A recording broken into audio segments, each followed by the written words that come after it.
Hello, and thank you so much for being part of Joy Asonye Live this beautiful, cold Tuesday evening. Well, as you already know, President Tinubu's cabinet is set. We just want to know what is in it for Nigerians at the moment. However, a lot of Nigerians are also asking, although the president did not come on the backdrop of fighting corruption like the past administration, what is indeed his anti-corruption agenda, and above all, is he going to have a stronghold of this cabinet to ensure that when policies are made and projects are discussed and the budget would be implemented as it's supposed to be? That's what we'll be discussing, and of course, who would do better justice to this topic than Victor Agi, the PRO Center for Fiscal Transparency and Integrity Watch, an organization that ensures that there's transparency and accountability, especially when it comes to government and government business. Thank you so much for being part of the program. Thank you, Joy, for having me. It's been too long. What's been going on? No much corruption? Honestly, we've been hoping that there won't be corruption. We are still hoping that there won't be corruption. Do you think we'll get there? Well, not in the short, medium term, maybe in the long term. Yeah, if things are put in place, maybe we can say there will be a Nigeria where corruption will be minimal, not completely, eradicated, as it were. So we are hoping that we'll get to that level as a country where we will say corruption is no longer an issue, where we will say corruption shouldn't be part of the campaign promises, for political office holder. But as it is now, we are not sure what the situation will be, especially with the current administration, especially knowing that he didn't really campaign on the heels of fighting corruption, like the predecessor. So we are hoping that things will just happen, drama will just happen, and we'll be off this talk about, the fight against corruption. Yes, but so far, his body language. I mean, we still have Emefiele in custody. We have the former chairman EFCC in custody. What would you say his body language is when it comes to this fight against corruption? Yes, for me, the fight against corruption is not so much about arrest and detaining people without following due process. We are in a democracy, and democracy thrives on due process, the rule of law, as it were. The law stipulates that you can't keep someone, for instance, for so numbers of years without filing a case against the person. But what we have seen since he came on board, especially with the Emefiele and of course the former EFCC chairman Bawa, is the fact that he kept them in detention without really telling us what the plans are, except for recently where Emefiele is appeared in court and all of that. So for me, the fight against corruption is not much about the media trial, like we had it in the past. It should be about following due process. It should be about the rule of law. What did the law say about detaining people without charges? And so far, the arrest of Emefiele and Bawa doesn't really show that there is someone who, the president is willing to fight corruption. At best, some persons would describe it as a witch hunt, a political vendetta kind of. Yeah, for some persons, I don't know if I hold that opinion anymore. What do you hold? What opinion do you really hold? My opinion really is that if you want to fight corruption, you should follow due process. Right. What did the law say? And if I have to assess him based on that, he has not followed due process. You can't just arrest people without charging them to court. It seems like it's business as usual. I mean, we can't cry foul now. And it seems like it's a precedent that has been set over the years. However, would you say that their detention would unravel, or the fact that maybe there are many branches or networks to this, to whatever crime it is, they will eventually charge them, which is the reason why we've not seen it out there? Well, because if you've heard speculations, you will know that a lot of people think, what is going on here? Could it be that heads will roll if these people's, if the corruption charges are indeed brought forward? Well, if he's serious, then he won't. I mean, the president is serious, in the fight against corruption. Then they shouldn't be afraid of the heads that will roll, because that should be what will send a signal, to everyone that there's a new sheriff in town who is willing to fight corruption. But what we are saying, especially in Emefiele case, there were some charges brought against him.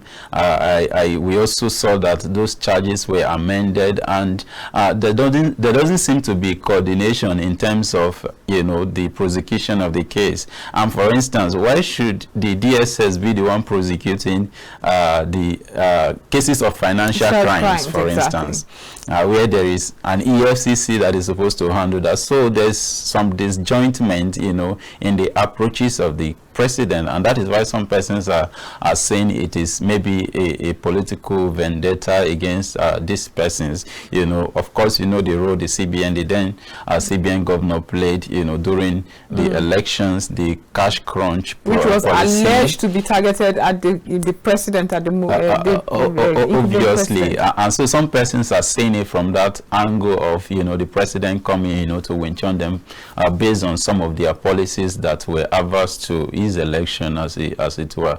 So for now, we can't say for sure whether the president has a clear agenda on the fight against corruption, especially if you want to pin it to the issue of Emefiele and Bawa, with the way it has been handled so far. Let's move away and talk about the cabinet that has been set. It seems like when you listen to the many speeches, inaugural speeches of those ministers, they seem ready. Everybody wants to take Nigeria to the very next level the next day. In fact, it's almost like there's a campaign. It's a campaign that's going on. So what's your thoughts? Because if it's business as usual, a lot of us just shrug. Nothing much will be done. Well, each time new ministers are appointed, for every administration, of course, the euphoria is there for some persons who will benefit. Of course, for those who are directly involved, the ministers and their cronies, of course, they would like to make you feel like something wonderful is going to happen. We are hoping that something wonderful will really happen because of the current situation of the country. You would agree that there is hardship in the land, and so we are hoping that something will be done substantially. But beyond the euphoria of announcing minister, if there is no clear-cut agenda for these ministers, then there will be nothing to expect. And this is what I mean, basically. The country currently is suffering from trust deficit. People don't even believe that these persons that have been, appointed are going to do anything differently. Or even have good intentions. And so the first thing that should be done is to see how we can even rebuild that trust in the first place, because you can't work when there is no support from the citizen, and so the citizen must see the government as their own in the first place, before they can support the government to work. And so that chasm, as it were, is something that must be filled to rebuild trust, to get the citizens to really see this government as their own, as part of them. Of course, again, the issues at the tribunal is also causing a lot of distrust, in terms of confidence in these people who have come on board to really work and all of those things. But yes, ministers necessarily should boost confidence, in the economy and of course in governance, as it were. Yeah, so we hope that they will bring something on board. It is highly hoped that they will bring something on board, because again, they have more money now to spend. They do? Yes, because they do. Of the removal of the fuel subsidy. The last time I heard, I'm not sure of the figure, but I learned that about is it 900 billion or thereabout from 1.7 trillion that was raked in July revenue or thereabout was saved. And so if that money was saved, of course, you also heard that some 500 billion or so was shared to state governors to distribute. That is another 180 billion or so. Yeah. Initially it was 500, yeah, 180 something or thereabout. So that is another discussion. We really have to interrogate beyond what the ministers can do. what can the state governors do? I think we should start from the state governors, because it's very interesting. Very often when we talk about the government, things not working, social amenities not trickling down, development not spreading, we talk about the president. We never remember that we have a governor. You pass by a road, there's debris, you're like, the president is not doing well. We forget that there's a local government, and then there's the governor of that state. So let's look at these governors. What mechanism, with the powers that they have, I know they're like emperors in the state, what mechanism can be put in place to ensure that there is transparency and accountability? There's the ecological fund. There's so many allowances that these governors enjoy. We never ask questions. Yeah, of course, and indeed, we really need to interrogate what happens at the state and local government level. Maybe for a start, we need to establish that we have 3 tiers of government: the federal, the state, and of course the local government. Oftentimes, what we know as government is the federal government. For most persons, when you talk of government, it's because of centralized power has been so much centralized at the center, so much that the president is too powerful in some sense, and then we forgot that there is actually the state governor who is supposed to act like the president at the state level, and of course the local government chairman who is supposed to, in real time, in what they call the true federalism, whatsoever that means, you know. Federalism is federalism. Is either you're practicing it or you're not practicing it. Yes, but you know, the people in governance, you know, have a way of coining some of these things to confuse those of us who are not in governance. True federalism. So let's talk about true federalism. The governor is supposed to is the chief executive of the state, and so their responsibility that he owes to the people, you know, same thing as a local government chairman. But like I mentioned, oftentimes people don't even think about who is their governor. You know, the first thing that comes to mind when we talk about transparency, governance issues, accountability is at the federal level. Well, that is as important as, you know, it is important. However, what is going on in our state? What is going on? So we should come to terms, you know, with the fact that governors have a responsibility to, you know, to give good governance to the people. For instance, the billions, 5 billions or thereabouts, they said they are sharing to state governors. One should ask, what are the modalities put in place to actually share this money? Because the concern for some persons is the fact that these monies will be distributed to their cronies, to people who campaigned for, especially because we are coming out of an election period some months ago. And so for some of us, we are skeptical about their ability to fairly distribute that money to people who really need that money, you know, in real sense. And so these are the issues beyond what we want to say about the federal government, about the federal level of governance. Our state government needs to actually be the same level of attention and responsibility in terms of how they manage their resources. Again, you need to know that the monies that come from the federal level actually goes to all of these states. I mean, the federal feed the states, you know, based on our arrangement. And what do they do with this money? Of course, some are doing well, but others is nothing to write home about. So transparency is very, very important if we must get what is happening in the state level right. Transparency begins with the citizens being interested in what is happening and then asking questions. And when questions are asked, because we've also had times when citizens do ask questions and nothing comes out of it. We saw the chaos that happened during the NSAS, where palliatives were stolen, had to be raided. I'm not even sure how to put it in perspective. Where palliatives were raided and people were asking. So we had this. Why was it not distributed during the COVID-19 as it should have been? So what happens? We should keep asking. Will ask, and then what? Yes, we should keep asking. The truth really is that no governor wants to be held accountable for his or her behavior, because for now we don't have a female governor, you know. Yeah, so we continue to ask the politicians. I will always say we want the country to remain the way it is. We want the citizens to be docile, to be inactive in the affairs of things. I mean, in government, so that anything goes on. So that anything goes on. But by the time we keep asking, people keep asking, you know. I'll give you an example, especially with our electoral system. Over time, we have seen improvement. We haven't gotten there yet, but the pressure being put by the citizens on the system, the INEC, for instance, and even the government itself, the National Assembly, we saw that there was a passage of the Electoral Act 2022.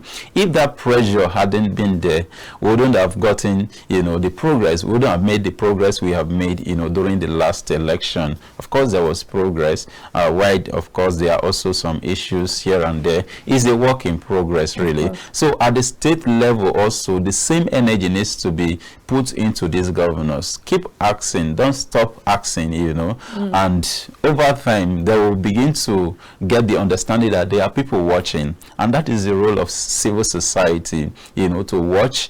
Of course, the media as well to watch. And of course, every Nigerian has a responsibility to keep asking the government, what are you doing with so money, for instance. And so in the next 3 months, for instance, we expect that the state governors will give account of how they spend the 5 billion, you know, that was sent to their state by the federal government, by the president, as it were. So we need to get to that point where we don't stop asking, where we are not tired of asking, regardless of what the results of our asking were in the past. We just have to keep asking. It's unfortunate that so far we've not recorded enough successes when it comes to these questions that we ask, but a lot of people would say let's put mechanisms in place to ensure that those loopholes indeed does not happen in the first place. It seems like there are several conduit pipes for government funds to be diverted. So if you say let's go to this trench of ministers, this cabinet that has been set, what would you say a president who is desirous of having a corrupt-free government should start doing? What are those things he should do to ensure that these ministers, when they have budgets, they stick to the budget? When they have projects, it indeed sees the light of day? Yes, maybe before we go to the minister, during the last administration, there was a World Bank funded project, the State Fiscal Transparency, they call it SEFTAS. And what that project seeks to, get is to get state governors to publish, to be more accountable, to be more transparent.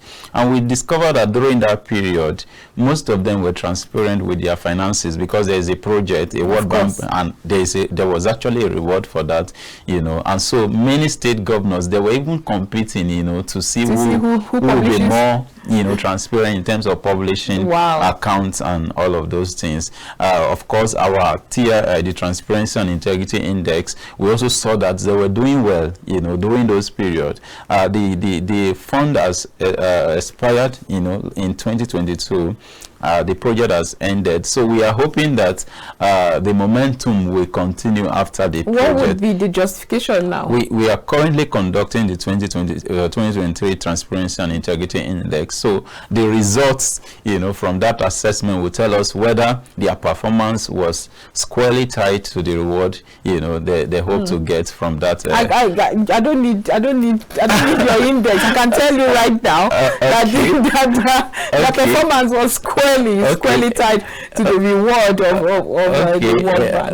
Let's hope that your assumptions will be will be, you know, in line with our findings, you know, scientifically with the index. So that is, by the way, talking about the ministers, what measures, if I am an employer of labor, so if I want to employ you, some of the things I will give you, for instance, is terms of reference. Of course. Some other things I will tell you is expected deliverables or deliverables, you know, like they always call them. And so for the president, for instance, I expect that he would have given them expectations, deliverable. These are the key performance index and all of these things. These are the things I want you to achieve in the next 6 months. a serious president that wants these people to work. And so if these things are put in place, in all the portfolios, I think. In all the portfolios. I think there are about 40 now. 48 ministers, both ministers and of course ministers of state. 48 of them. And so it is, well, let's even focus on the main ministers and leave the ministers of, because somehow they work under the main ministers. And so the ministries, give them, these are your framework, right? Framework. These are the things I expect you to achieve in the next 6 months. I mean, 6 months is enough time for you to, for a serious person to begin to cause a change in a system. Yeah. So if the the president hasn't done that, then I think he should begin to think in that direction, so that you measure the impact of their work, so that you measure how accountable they are to the ministry and of course to the people, you know, whom they are actually appointed to serve. And so I think that is one way to really begin to say, in the next 6 months, in the next 1 year, this is what this person achieved. Because over time, what we have seen is that we appoint ministers, president appoint ministers, and there's no oversight, you know, on what the minister is doing. I'm not sure what they do at the Federal Executive Council.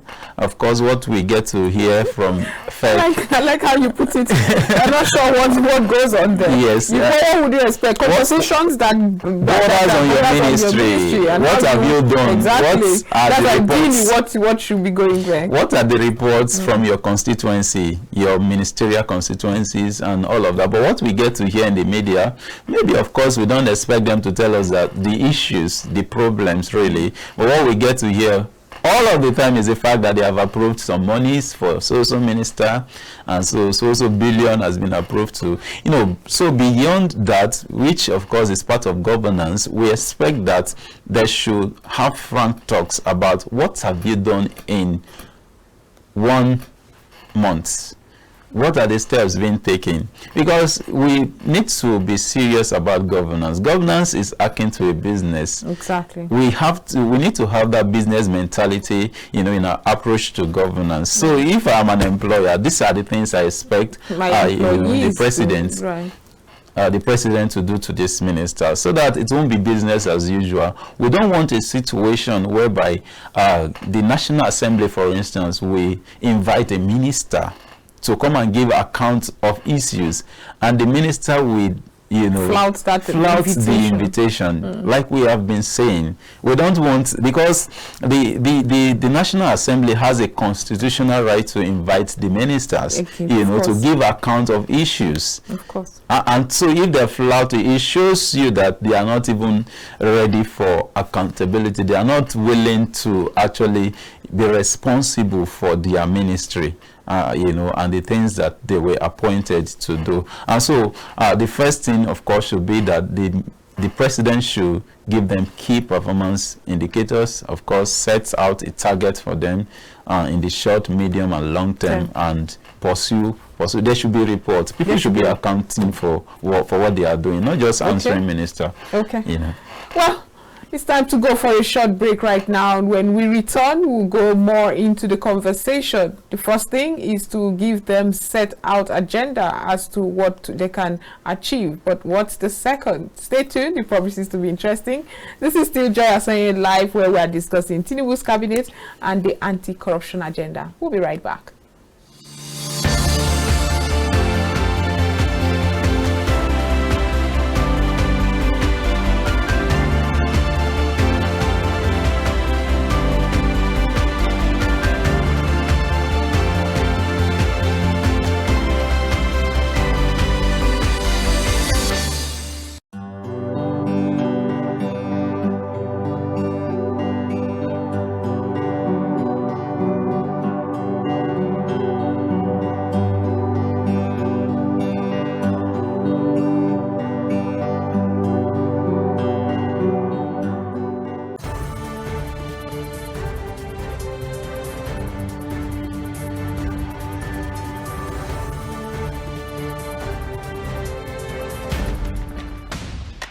While wrapping up the day, unwind with the reminiscence of the day's news from home and abroad. with KAFTAN TV 7 p.m. news. Good to have you join us on KAFTAN News at 7. Nigerians are living in up to 5%. Are young people. We propose the Harmony Symphony. It's good to have you join us on KAFTAN TV News at 7. We found that the general not actually sufficient. National, foreign news headlines. Get balanced, accurate facts on the latest news in business, politics, entertainment, sports, and more. Live from our studios. Many thanks for watching and join us again at 9 KAFTAN p.m. TV News.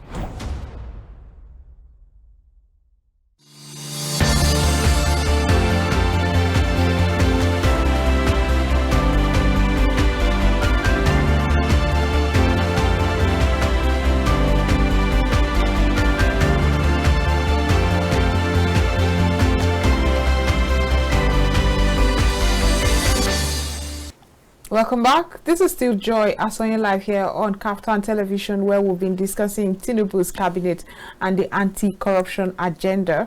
And we've heard a lot of people ask the government to review the whistleblowing policy, a policy that seemed to have worked. Whatever happened to that? Is it something that can happen in this administration? Well, the Tinubu has inaugurated his cabinet. How can he ensure that this cabinet indeed is corruption-free? We have Victor Agi right here, PRO Center for Fiscal Transparency and Integrity Watch. Again, I thank you for staying with us. But Thank you. Let's go back to what you said you wanted the president. Before the break, you had said you will want, first of all, the president should give them targets as to what to indeed achieve. What would be the second thing the president should do after the target? Yeah, the second thing will be to see how we can put a mechanism that will prevent corruption. Yeah, over time we have made progress in corruption prosecution. Of course, the EFCC last year said they prosecuted about over 2,000 cases. Whether those cases are grand corruption related cases is another talk. You know, it could be that they are Yahoo boys, and of course, which of course should be prosecuted anyway. However, it seems like that's the target. It seems that that is the target. That is on the one side. So we need to strengthen our mechanism for preventing corruption. And that is one thing. If you check our commitment at UNCAC, of course, they have the corruption prevention leg, they have the prosecution. We are doing good in asset recovery and some other areas, but the area that we are not doing much is corruption prevention. And so no matter how you prosecute, if you can't prevent it, then it's still a problem, a big problem. And so it shows that the prosecution is not serving enough deterrence, you know, for people from acting corruptly. And so it's not just the ministers, the civil service has a big role. It does. In this corruption, you know, fight that we are talking about. And so we must focus on how can we prevent corruption. One of the most effective tools of preventing corruption is ensuring transparency. So if people are transparent, if the civil service is transparent, if governance is transparent, if government discloses, you know, all about itself to the public, then corruption would have been reduced. And so the next thing I would expect the government to do is to strengthen corruption prevention mechanism.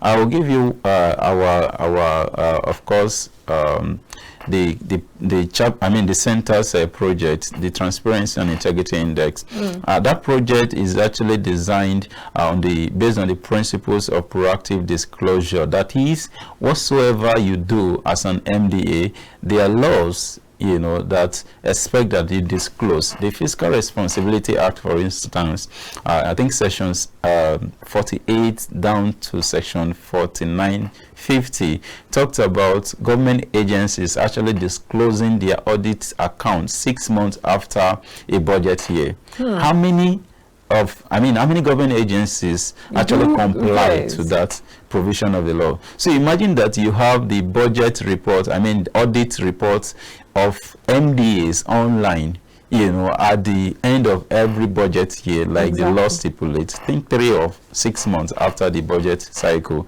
corruption would have been reduced. Not because we expect the audit report to be corruption free. But before you post it yourself, you will also have to audit it, because people will feast on it.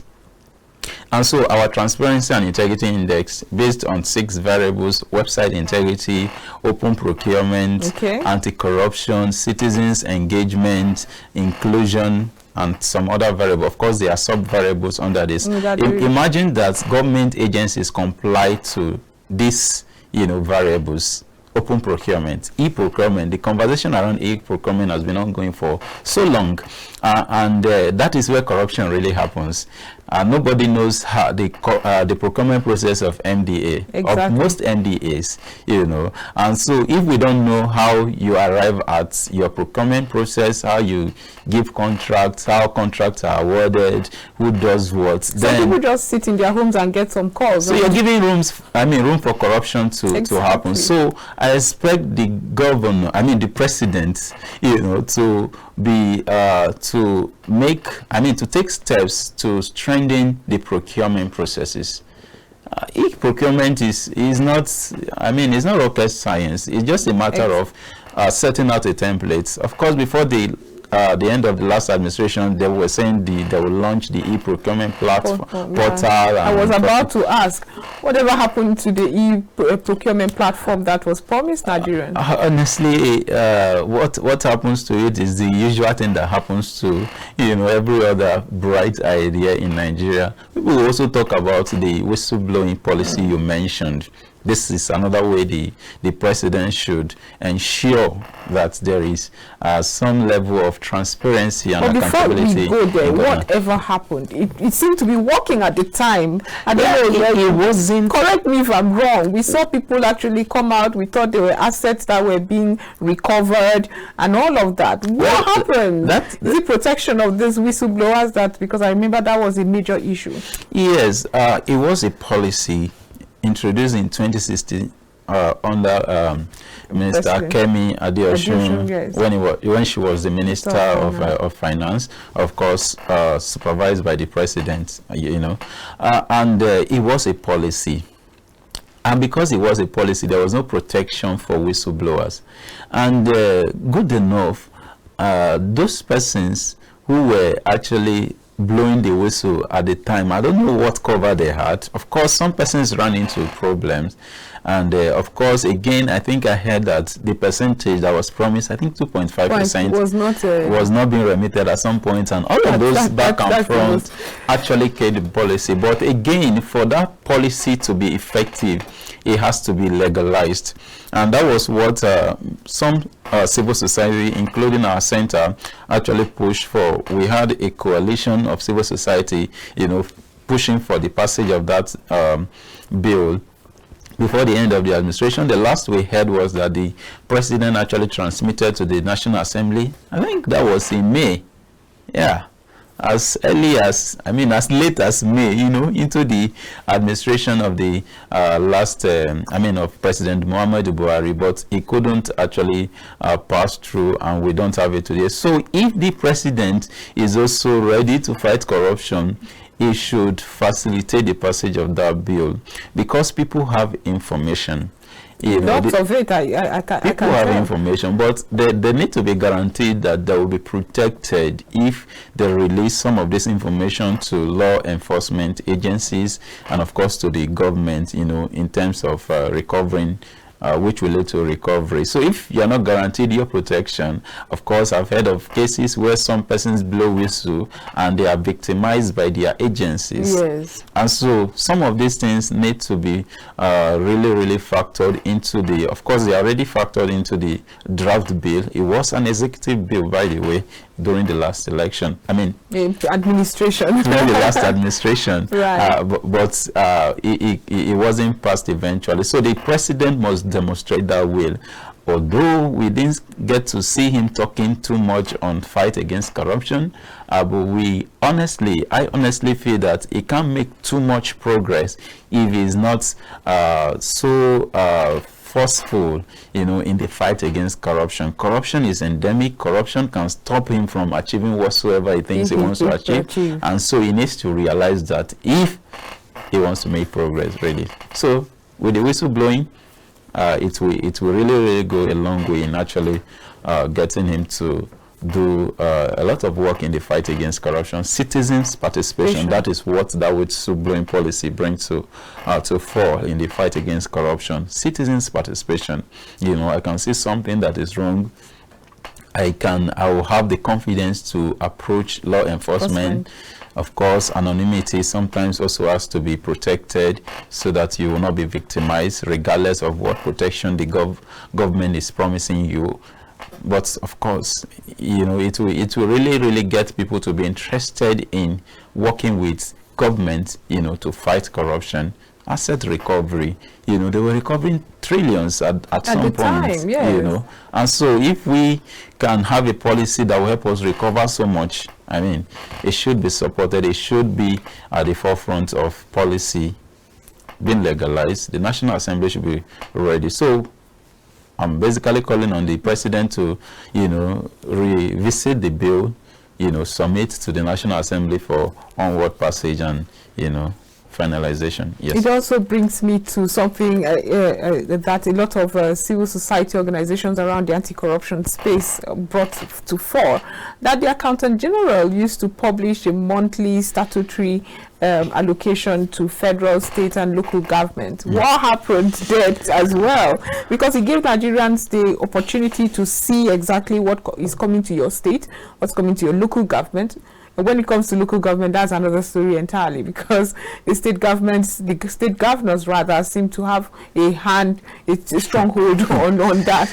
I know that conversation has been ongoing to give them autonomy. Yes, that portal is called the Open Treasury Portal.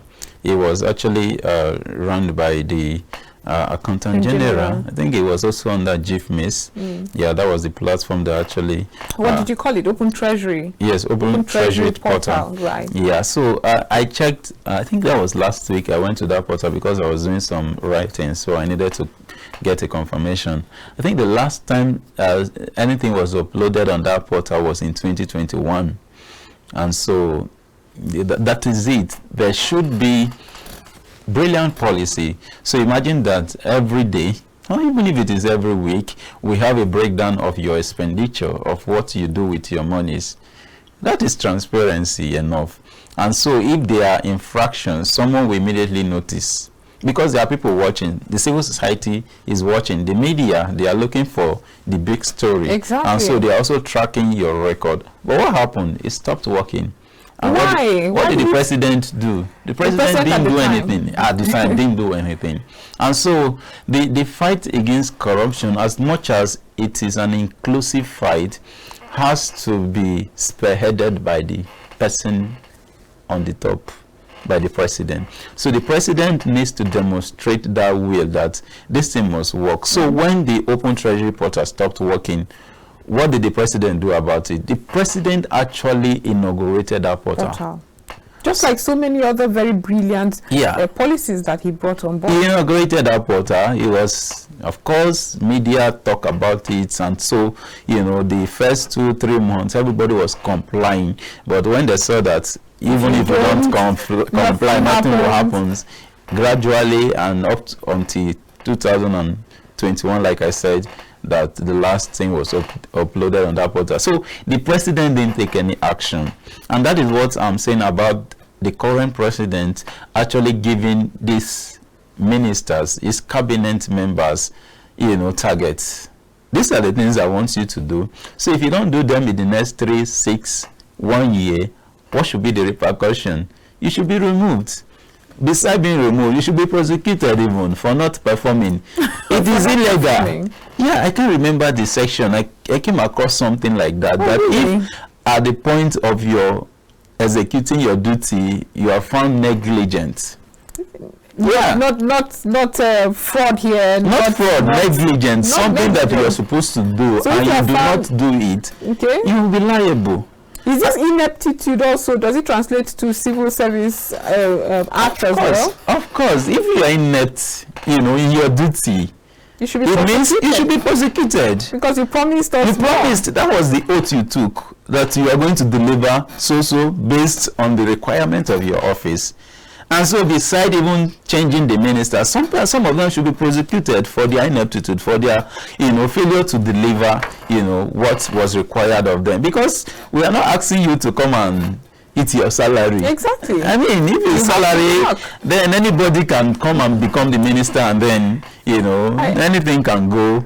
And I would comb the constitution again to find that. Yeah, because I will also check, and then I was researching recently too. Yeah, I don't know if it's the constitution. It's not the constitution anyway. I think it's one of the civil service this thing. And of course, I don't know whether it is that. Okay, it is the UNCAC. It was the UNCAC I was checking through. It was the UNCAC. Of course, we have adopted UNCAC. Exactly. So it means it applies to us too. And most of them are domesticated in our laws. Most of the provision of the UNCAC are domesticated in our laws. By the way, UNCAC is United Nations Convention Against Corruption. Yeah, so they are domesticated in our laws already. So if you are found liable, you should be punished. You should be punished. You should be punished. I like that. But we've said so much about those political office holders and how we can ensure at least minimal corruption in our public offices. However, we just also mentioned how disillusioned and despondent Nigerians have become with the elections that just came and the composition of the ministers and all that. However, what can Nigerians start doing at the moment? The ministers have come, there are promises that have been made. The participation, how can they get out of this despondency and disillusion and do what?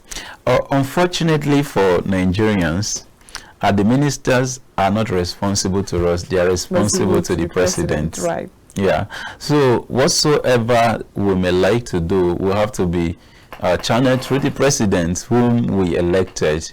They are just appointees of the president, and so the buck stops at the president's table. The president should understand that there is fire on the mountain.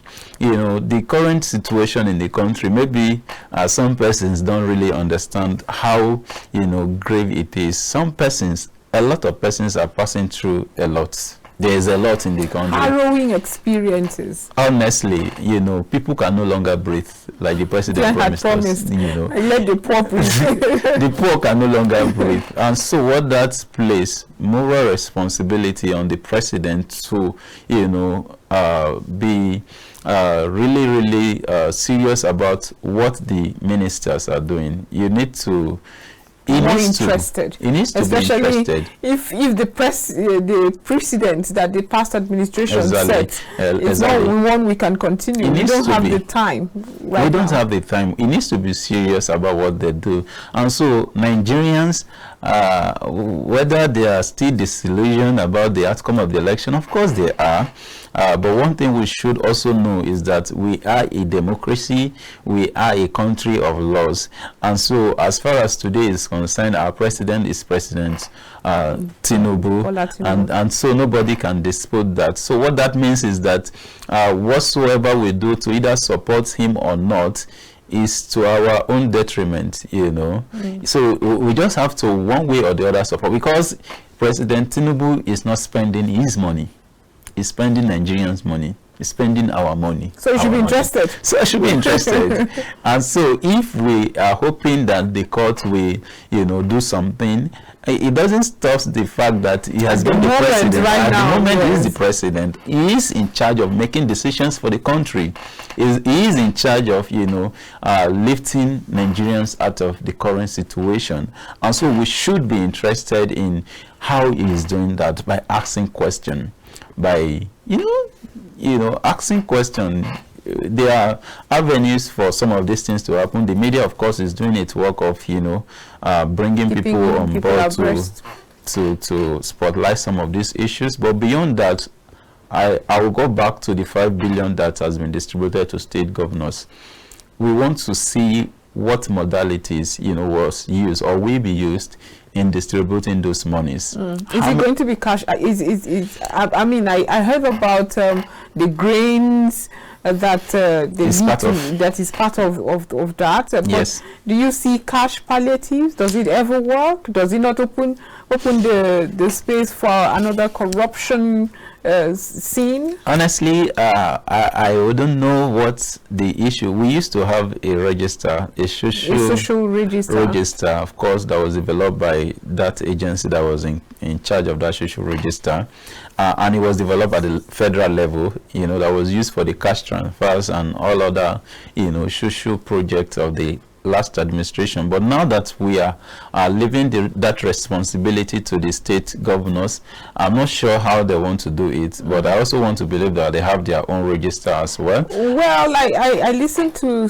I think there was an argument as to the credibility of that social register, and I laughed because I knew the work that was done. I know the work. I am a journalist that does not, I don't like the surface. I went deep. I saw the gadgets that was put in place to ensure that indeed people were enumerated, So I don't have much argument when it comes to the social register, but cash palliatives, is it an incentive that would cushion this effect we keep talking about? Well, recently I got to know something about the word palliative. It's a medicine that will not cure the sickness. Right.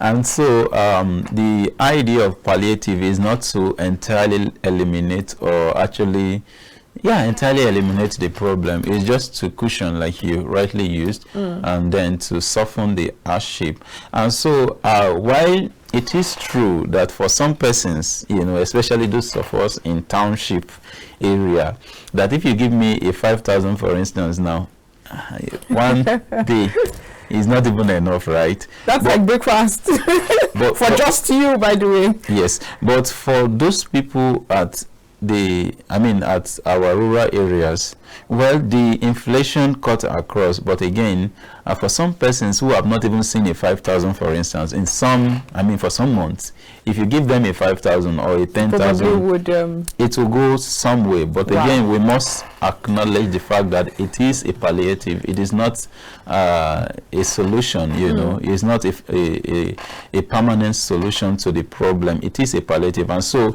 beyond what the governors will do with that palliative, there should be some other measures that we need to put in place. For instance, in a place like Abuja, we don't expect the governor, our minister, to start sharing. How about putting buses in strategic places, to reduce the cost of transportation? Exactly. How about making some effort, to actually regulate price? Exactly. Because that is another thing. Why there is inflation, why it can be attributed to some market forces. There's also speculations in the markets that also fuels inflation. So these are some of the things. So for instance, if you address naturally inflation reflects the market inflation prices. will have to come. But again, if you don't regulate it, some persons may insist and keep it at that point. So these are some of the things we expect, the minister, to Victor Agi, thank you so much for being part of the program. It's always very interesting to talk anti-corruption. Thank you very much. Something I'm really passionate about. Thank you very much. Maybe I should have joined the EFCC, maybe. But the door is still open. You can still join the EFCC. I'm too old for that. Victor Agi is the PRO Center for Fiscal Transparency and Integrity Watch. It was wonderful having you. Thank you very much. But we've been discussing Tinubu's cabinet and the anti-corruption agenda. But this is where we end it on Joy Asonye Live today. Rest assured, we'll be back tomorrow with so much more. Do have a wonderful evening.